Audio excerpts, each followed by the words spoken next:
Imagine a world where your right to your earnings is absolute, where the fruits of your labor are yours to keep, to spend, to save, or to invest as you see fit. This is the foundation of a truly free society, a society governed by rational law. Rational law recognizes and protects individual rights, including the right to property. It stands in stark contrast to the arbitrary and coercive nature of taxation. Taxation, at its core, is a system where the government claims a portion of your income without your explicit consent. It operates on the premise that the government has a greater claim to your earnings than you do. This premise, however, is morally flawed. It undermines the very essence of individual liberty and paves the way for government overreach. A society that respects individual rights must find a better way, a way to fund essential services without resorting to coercion. This is where the concept of benefit trusts comes into play, offering a voluntary and ethical alternative to the current paradigm of taxation. The right to property, including the right to your earnings, is not granted by any government. It is an inherent, inalienable right that flows from your very existence as a human being.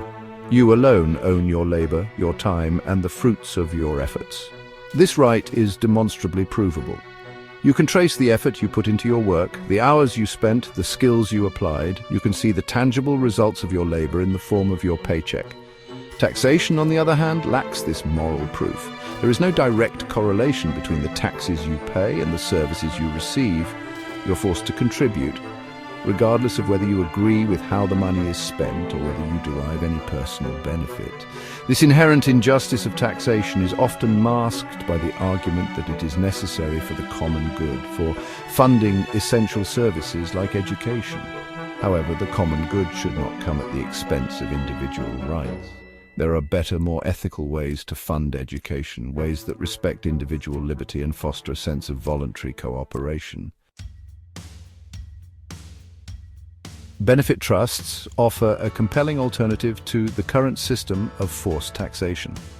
A benefit trust is a legal entity that holds and manages assets for a specific purpose, in this case, funding education.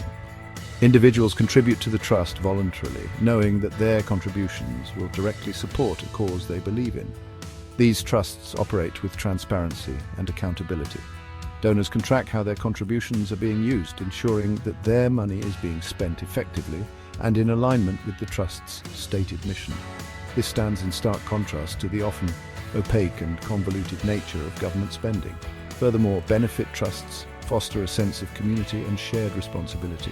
They encourage individuals to take ownership of public goods, recognizing that these goods are not simply provided by the government but are the result of collective effort and voluntary cooperation. This shift in perspective from entitlement to empowerment is crucial for building a more just and equitable society. Imagine a world where education is funded not through coercion but through the generosity and foresight of individuals who believe in its transformative power. This is the promise of benefit trusts applied to education. Parents, grandparents, philanthropists, and community members could contribute to these trusts, knowing that their contributions will directly benefit children and secure a brighter future for generations to come. This system would empower parents with greater control over their children's education. They could choose to support schools that align with their values and educational philosophies. Schools, in turn, would be more accountable to parents and students, not just to government bureaucrats. This increased accountability would lead to a more responsive and effective education system, one that truly serves the needs of children and families.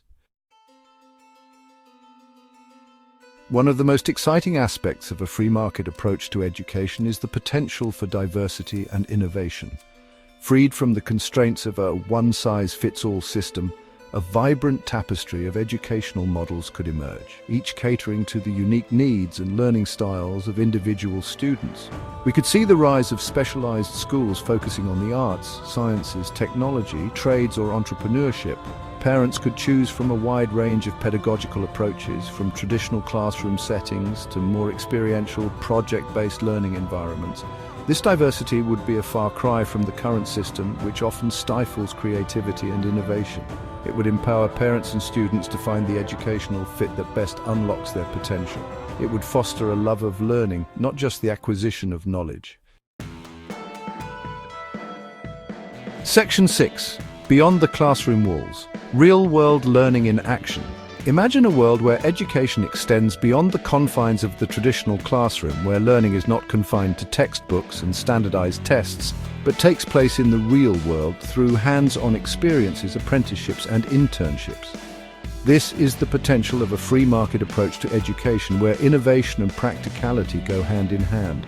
Students could learn valuable skills through apprenticeships with local businesses, gaining practical experience and building professional networks.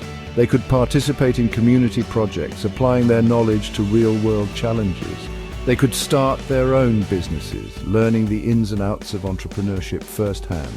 This emphasis on real-world learning would better prepare students for the challenges and opportunities of the 21st century.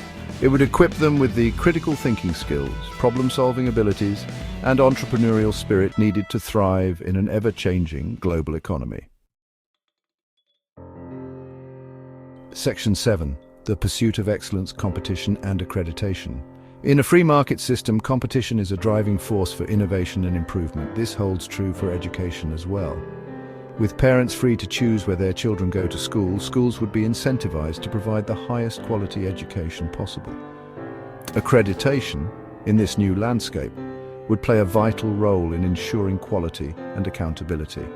However, instead of government-controlled accreditation, we could envision a system of independent, voluntary accreditation bodies. These bodies would be composed of educators, industry experts, and parents, ensuring a diverse range of perspective.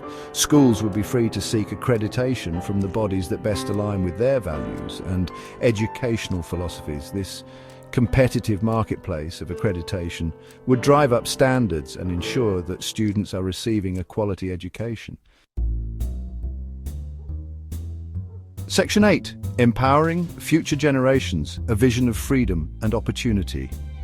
Imagine a future where children are not viewed as passive recipients of government-mandated education, but as active participants in their own learning journey. Imagine a future where education is not seen as a cost, but as an investment in human potential, in innovation, in a brighter future. This is the promise of a free market approach to education, a system that respects individual liberty, empowers parents, and unleashes the boundless potential of every child. This is not just about changing how we fund schools, it's about fundamentally changing how we view education. It's about recognizing that true education is not something that can be forced or mandated, but something that must be nurtured, inspired, and embraced. Section 9 to conclusion. Embracing a brighter future for education. The time has come to challenge the status quo, to envision a future where education is freed from the shackles of coercion and bureaucracy. Benefit trusts offer a viable, ethical, and empowering alternative to the current system of forced taxation. By embracing this new paradigm, we can create a world where education is not just a right, but a reality where every child, regardless of background or circumstance, has the opportunity to reach their full potential and shape their own destiny. The future of education is in our hands. Let's choose freedom. Let's choose opportunity. Let's choose a brighter future for our children and for generations to come.